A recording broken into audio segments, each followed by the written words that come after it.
Theme தனன திறனா.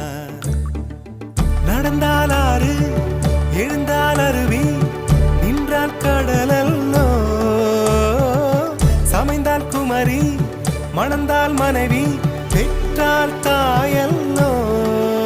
சிறு நதிகளே நதியிடும் கரைகளே கரை தொடும் நுரைகளே நுரைகளில் இவள் முகமே. சிறு நதிகள்